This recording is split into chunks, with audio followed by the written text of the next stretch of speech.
আসসালামু আলাইকুম, স্বাগতম নিউজ 71 সংবাদে। আমি মোহাম্মদ সাদিকুর রহমান। আজকের সব আন্তর্জাতিক খবর নিয়ে হাজির হয়েছি। শুরুতেই জানিয়ে দিব সংবাদ শিরোনাম, তারপর বিস্তারিত। অনর রাশিয়ায় বৈশ্বিক ভারসাম্যে বদল, নিরাপত্তায় ভাঙন।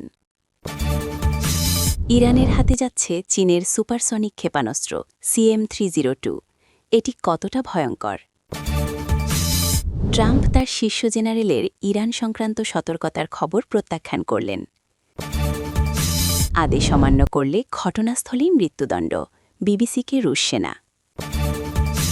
4 বছরেও ভাঙেনি মনোবল, রাষ্ট্রীয় মর্যাদা রক্ষা করেছে ইউক্রেন।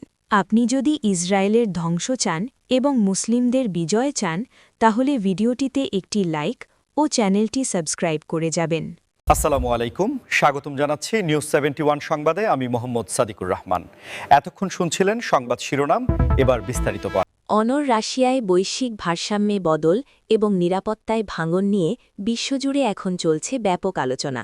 কারণ আন্তর্জাতিক রাজনীতিতে রাশিয়ার বর্তমান অবস্থান বৈশ্বিক ক্ষমতার ভারসাম্যকে সম্পূর্ণ নতুন করে সংজ্ঞায়িত করছে।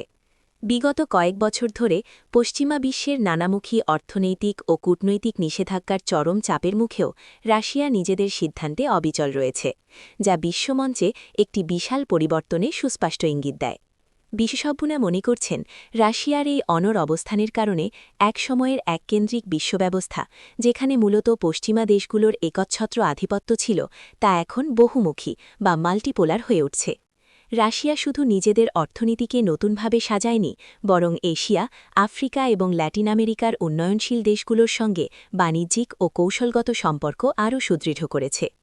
ব্রিক্স এবং সাংঘাই কোঅপারেশন অর্গানাইজেশনের মতো আন্তর্জাতিক জোটগুলো এখন আগের চেয়ে অনেক বেশি সক্রিয় ভূমিকা পালন করছে, যেখানে ডলারের বিকল্প হিসেবে নিজস্ব মুদ্রায় বাণিজ্যের বিষয়ে অত্যন্ত গুরুত্বের সাথে আলোচনা হচ্ছে।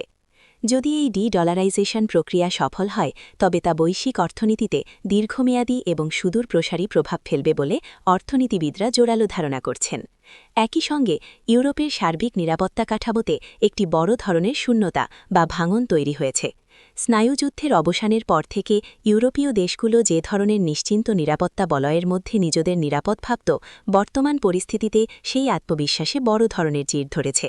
ইউরোপের প্রায় প্রতিটি দেশ এখন বাধ্য হয়ে নিজেদের প্রতিরক্ষা বাজেট উল্লেখযোগ্য হারে বাড়াচ্ছে এবং নতুন করে নিজেদের জাতীয় সামরিক কৌশল নির্ধারণ করছে। এই পরিবর্তনশীল পরিস্থিতিতে বৈশ্বিক সাপ্লাই চেন, বিশেষ করে জ্বালানি তেল, প্রাকৃতিক গ্যাস এবং খাদ্যশস্যের আন্তর্জাতিক বাজারে যে চরম অস্থিরতা তৈরি হয়েছিল, তা ধীরে ধীরে নতুন সমীকরণ ও নতুন রুট আবিষ্কারের মাধ্যমে স্থিতিশীল হওয়ার আপ্রাণ চেষ্টা করছে। অন্যদিকে প্রযুক্তি এবং সাইবার নিরাপত্তার ক্ষেত্রেও একটি অলিখিত কোল্ড ওয়ার বা স্নায়ুযুদ্ধ শুরু হয়েছে, যেখানে প্রতিটি দেশ নিজেদের ডিজিটাল সার্বভৌমত্ব রক্ষায় মরিয়া।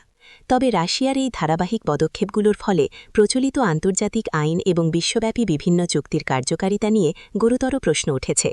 অনেক প্রখ্যাত বিশ্লেষক বলছেন, বর্তমান বিশ্বে কোনো একটি দেশ বা জোট এককভাবে ছড়ি ঘোরাতে পারবে না, বরং আঞ্চলিক শক্তিগুলোর উত্থান বিশ্ব রাজনীতিতে নতুন এবং জটিল মাত্রা যোগ করবে। ইরানের হাতে যাচ্ছে চীনের সুপারসনিক ক্ষেপণাস্ত্র CM-302। এটি কতটা ভয়ঙ্কর হতে পারে তা নিয়ে আন্তর্জাতিক প্রতিরক্ষা বিশ্লেষকদের মধ্যে তুমুল আলোচনা এবং গভীর উদ্বেগ শুরু হয়েছে। কারণ এই অত্যাধুনিক অস্ত্র চুক্তি মধ্যপ্রাচ্যের ভূ-রাজনৈতিক সমীকরণকে পুরোপুরি বদলে দেওয়ার ক্ষমতা রাখে।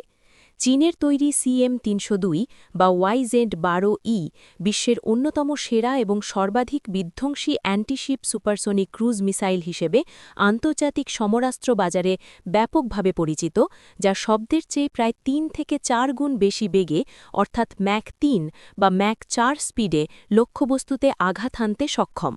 এই বিধ্বংসী ক্ষেপণাস্ত্রের পাল্লা প্রায় 290 থেকে 300 কিলোমিটার পর্যন্ত বিস্তৃত এবং এটি সমুদ্রপৃষ্ঠের খুব কাছাকাছি দিয়ে অত্যন্ত দ্রুত গতিতে উড়ে যেতে পারে, যাকে সামরিক পরিভাষায় সি স্কিমিং বলা হয়। এই অনন্য বৈশিষ্ট্যের কারণে আধুনিক যুদ্ধজাহাজে থাকা শক্তিশালী রাডার সিস্টেমগুলোর পক্ষেও একে সময়মতো শনাক্ত করা এবং আঘাত হানার আগে ধ্বংস করা অত্যন্ত কঠিন হয়ে পড়ে। প্রতিরক্ষা বিশ্লেষকদের মতে, ইরানের হাতে এমন একটি অত্যাধুনিক অস্ত্রের উপস্থিতি পারস্য উপসাগর, হরমুজ প্রণালী এবং ওমান উপসাগরের মতো অত্যন্ত গুরুত্বপূর্ণ ও স্পর্শকাতর সামুদ্রিক রুটগুলোতে তাদের কৌশলগত নিয়ন্ত্রণ আরও শক্তিশালী করবে। আমরা সবাই জানি বিশ্বের মোট উৎপাদিত জ্বালানি তেলের একটি বিশাল অংশ প্রতিদিন এই সামুদ্রিক রুট দিয়ে পরিবাহিত হয়। তাই এই অঞ্চলে যে কোনো দেশের সামরিক শক্তির আধিপত্য বা অস্ত্র প্রতিযোগিতা বিশ্ব অর্থনীতি এবং তেলের বাজারে সরাসরি প্রভাব ফেলতে বাধ্য। চীন ও ইরানের মধ্যে এই ধরনের কৌশলগত অস্ত্র চুক্তি শুধু সামরিক ক্ষেত্রেই সীমাবদ্ধ নয়, বরং এটি তাদের মধ্যে স্বাক্ষরিত দীর্ঘমেয়াদী ২৫ বছরের ব্যাপক কৌশলগত ও অর্থনৈতিক অংশীদারিত্ব চুক্তির একটি বড় অংশ হতে পারে, যা পরিষ্কারভাবে প্রমাণ করে যে এশিয়া অঞ্চলে পশ্চিমা প্রভাব কমানোর জন্য এই দুই দেশ যৌথভাবে অত্যন্ত সুপরিকল্পিতভাবে কাজ করছে। পশ্চিমা দেশগুলো, বিশেষ করে যুক্তরাষ্ট্র এবং মধ্যপ্রাচ্যে থাকা তাদের মিত্র দেশগুলো, ইরানের এই ট্রাম্প তার শীর্ষ জেনারেলের ইরান সংক্রান্ত সতর্কতার খবর প্রত্যাখ্যান করলেন, যা যুক্তরাষ্ট্রের অভ্যন্তরীণ রাজনীতি এবং পররাষ্ট্র নীতিতে এক নতুন এবং ব্যাপক বিতর্কের জন্ম দিয়েছে। কারণ ইরান ইস্যু সবসময়ই বিশ্ব রাজনীতির অন্যতম স্পর্শকাতর ও গুরুত্বপূর্ণ একটি বিষয়।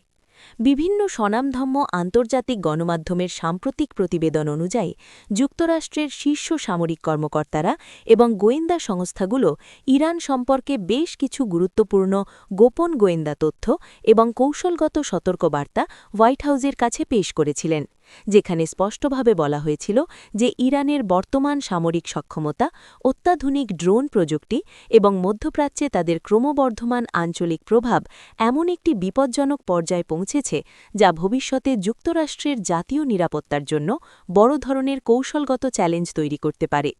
কিন্তু সাবেক মার্কিন প্রেসিডেন্ট ডোনাল্ড ট্রাম্প, যিনি তার ভিন্নধর্মী রাজনৈতিক স্টাইলের জন্য পরিচিত, এই ধরনের গুরুত্বপূর্ণ সতর্কবার্তাকে প্রকাশ্যে নাকচ বা প্রত্যাখ্যান করে দিয়েছেন এবং তার স্বভাবসুলভ ভঙ্গিতে জোরালো দাবি করেছেন যে এই ধরনের সামরিক প্রতিবেদন অত্যন্ত অতিরঞ্জিত এবং রাজনৈতিক উদ্দেশ্যপ্রণোদিত। ট্রাম্পের এই প্রত্যাখ্যানের পেছনে মূলত তার নিজস্ব রাজনৈতিক কৌশল, আসন্ন নির্বাচন এবং প্রশাসনের অভ্যন্তরীণ দৃষ্টিভঙ্গির বিশাল পার্থক্য কাজ করছে বলে মনে করছেন প্রবীণ রাজনৈতিক বিশ্লেষকরা। ট্রাম্প বরাবরই তার নিজস্ব এবং প্রথাগত রীতির বাইরের উপায়ে পররাষ্ট্র নীতি পরিচালনা করতে পছন্দ করেন এবং অনেক ক্ষেত্রেই তিনি প্রথাগত সামরিক বা গোয়েন্দা বিশ্লেষকদের দীর্ঘদিনের পরীক্ষিত মতামতকে পাশ কাটিয়ে নিজের সিদ্ধান্তকে বা নিজের রাজনৈতিক ইনস্টিংক্টকে বেশি গুরুত্ব দিয়েছেন। তার মতে ইরানের ওপর অর্থনৈতিক অবরোধ ও সর্বোচ্চ চাপ প্রয়োগের নীতি সবচেয়ে বেশি কার্যকর এবং সামরিক কর্মকর্তাদের এই ধরনের অতিরিক্ত সতর্কতা অনেক সময় প্রশাসনের মূল রাজনৈতিক লক্ষ্য থেকে জনগণের মনোযোগ সরিয়ে দেয়। এই সাম্প্রতিক ঘটনা আরও একবার চোখে আঙুল দিয়ে প্রমাণ করে যে যুক্তরাষ্ট্রের শীর্ষ নীতি নির্ধারক এবং সামরিক বাহিনীর মধ্যে কৌশলগত ও নিরাপত্তা বিষয়ে কতটা গভীর মতপার্থক্য থাকতে পারে। 4 বছরেও ভাঙিনি মনোবল, রাষ্ট্রীয় মর্যাদা রক্ষা করেছে ইউক্রেন। এই শিরোনামটি শুধু একটি খবর নয়, বরং সারা বিশ্বের স্বাধীনতাকামী মানুষের জন্য প্রতিরোধের এক বিশাল অনুপ্রেরণা।